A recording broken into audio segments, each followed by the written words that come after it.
Hey guys, and welcome to Cool Vision. In this video we're going to be talking about New York City. Some call it the least American city. No wonder 55% of households don't have a car here. It's the most populous city in the US with a population of 8.8 million and 20 million people living in the metro area. Let's learn more about New York.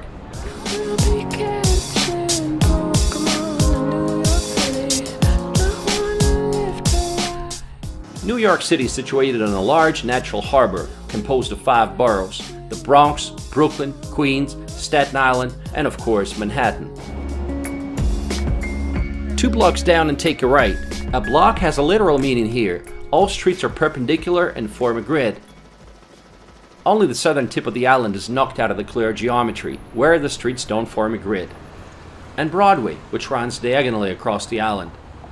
The Commissioner's Plan of 1811 was the original design for the streets of Manhattan, which put in place the rectangular grid plan. Pretty convenient. The basic thing to remember is that avenues run north and south, while streets run east and west. Everything is so compact and congested that you don't notice how you cover large distances. Every new intersection brings something new and exciting. To better understand the city, let's take a quick look at its history. New York traces its origins to a trading post that was founded on the southern tip of Manhattan Island by Dutch colonists in 1624. They named it New Amsterdam. 40 years later, in 1664, it came under English control and was renamed New York, after King Charles II of England granted the lands to his brother, the Duke of York. Then comes Independence War and the signing of a peace treaty. British troops set sail for their homeland, and in 1785, New York became the capital of the United States for 5 years. The city is turning into a large industrial and financial center. Manhattan is being developed further up north, with giant bridges and the first skyscrapers. The New York Stock Exchange has overtaken the London one. Over the course of the 19th century, New York City's population grew from 60,000 to 3.4 million. In 1886, the main symbol of New York was erected on a small island near Manhattan, the Statue of Liberty. It was donated by France. Immigrants from all over Europe are flocking here: Italians, Irish, Jews, and Russians. New York became the largest city in the world by 1925. In 1952, it solidified its global geopolitical influence when the United Nations headquarters were completed. Let's take a look at the 5 boroughs, and let's start with Manhattan. Manhattan Island is divided into Lower Manhattan, Midtown Manhattan, and Uptown regions. Times Square is the main tourist destination in Midtown Manhattan, lit by its numerous billboards. It got its name in 1904, when the New York Times moved its headquarters to the then newly erected Times Building, now called One Times Square. A Times Square billboard today runs from $5,000 to $50,000 a day. This place is always super crowded day and night, but honestly it's much more impressive at night. It's just fun sitting there and watching the people and all the ads running around. If you like large crowds and street performances, you're going to enjoy it. It lives up to its name, the city that never sleeps.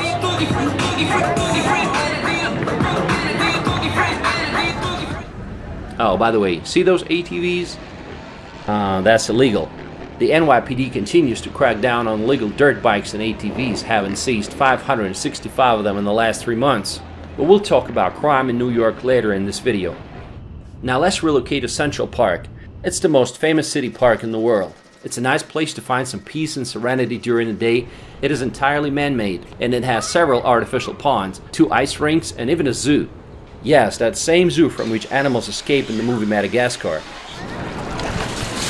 We are in the heart of New York City. We're in Central Park, guys, and this is the most visited urban park in the United States. 42 million visitors a year. On top of that, it's the most popular location for filming movies, and that's why I'm filming my video here. Central Park has everything: street musicians, sports grounds, horse-drawn carriages, and even such unique historic monuments which you don't expect to find here, like the obelisk, also known as Cleopatra's Needle, that was brought from Egypt, and it's roughly 3,500 years old. There is a wide variety of landscapes too, from meadows and woodlands to lawns, and there's always someone practicing yoga, meditating, or just reading books. We walked across the park from south to north and exited at the northern side, and this is where Harlem begins. An area with a rather dubious reputation. I know, people had been telling me it's fine, it's been gentrified, it's safe. In fact, the word gentrified is the most common word that I heard throughout my road trip in the US. There's no denying Harlem has improved, so you understand this is what it looked like in the 70s and the 80s. But even today, residents of East Harlem perceive crime as the biggest single concern. There are still many gangs in Harlem today. On a positive note, Harlem has been known for its jazz clubs, soul food, nightlife scene, and African American heritage. 125th Street is considered to be the main street of Harlem and is home to the Apollo Theater, a noted venue for African American performers where Stevie Wonder, Billie Holiday, Diana Ross, and other big names started their careers. In West Harlem, you will find the magnificent Cathedral Church of St. John the Divine on Amsterdam Avenue, as well as colleges and universities including Columbia University, one of the most prestigious ones in the US. Okay, back to Central Park. There is something for everyone here, whether you're just going for a casual walk, picnicking, or jogging. There's no denying New Yorkers love their park. And squirrels do too. What's it like living in New York these days? I think New York's a great place to live. It's, in some ways, sometimes maybe this sounds a little arrogant, but you feel like you're in the middle of the world, or the center of the world. Culturally, business, diversity, there's a lot to explore. Bad things about living in New York, it's kind of a hassle. It's very crowded, it's expensive, you deal with, it's dirty and things like that. But at the end of the day, I think it's worth it, and it's a nice place to live. And like many people, we moved to New York for our careers, to try to get ahead in life. That's why a lot of people come here. I work in finance and she works in tech. I work in tech. Oh, cool. And so that's two of the big industries here. We live in a fairly small apartment, 1 bathroom, 5th floor walk up, and we pay about $2,500 a month. Okay. That I think is considered pretty inexpensive for New York. And I imagine you don't have a car. Don't have a car, but I want a car. I want a car. Yeah, I like cars a lot, but it's really hard to justify the expense. I appreciate it, guys. Hey, anytime. We're in Central Park, New York City, and are you a local? I wasn't born here, but I lived a lot of years here, working as a photographer, actually. Name me 3 things you love about living in New York City. Well, the whole world lives here, so that's number one. When you can't travel, you're in New York and you're meeting people from around the world, like the two of you. That's number one.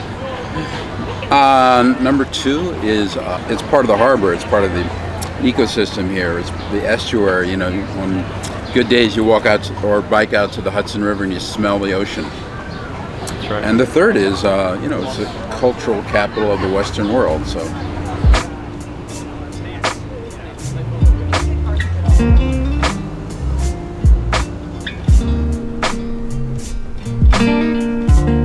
The Big Apple's most famous street is the 5th Avenue. It crosses Manhattan from north to south, and it's one of the most expansive streets in the world.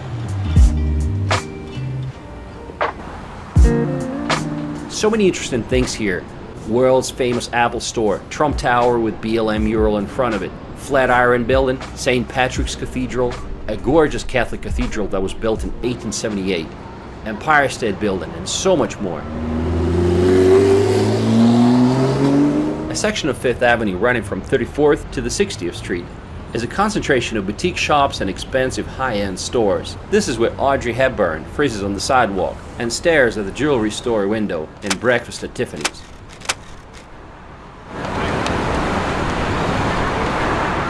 Now let's relocate to Lower Manhattan. This is the center of the financial universe known as Wall Street. Bankers and stock traders rush to their offices early in the morning. The city's security industry represents over 163,000 jobs with an average salary of $422,000 a year. Impressive. This is where you find headquarters of JP Morgan Chase, Citigroup, and other financial giants. New York Stock Exchange and the Nasdaq, the world's largest stock exchanges, are both located here. This is the famous New York Stock Exchange. If you happen to own some American stock, this is where they're trading. I got some stocks, so I want to figure out what's going on. On Wall Street, you will find Trinity Church and Federal Hall. This is where in 1789, George Washington was officially proclaimed the first president of the United States. If you're bullish on the stocks, take a picture with the famous Charging Bull, a bronze sculpture which symbolizes the bullish market, financial optimism and prosperity. Nearby, another statue, Fearless Girl, promoting female empowerment. To get great views of the lower Manhattan, just take a ferry. A lot of locals use it every day. It's very affordable and enjoyable.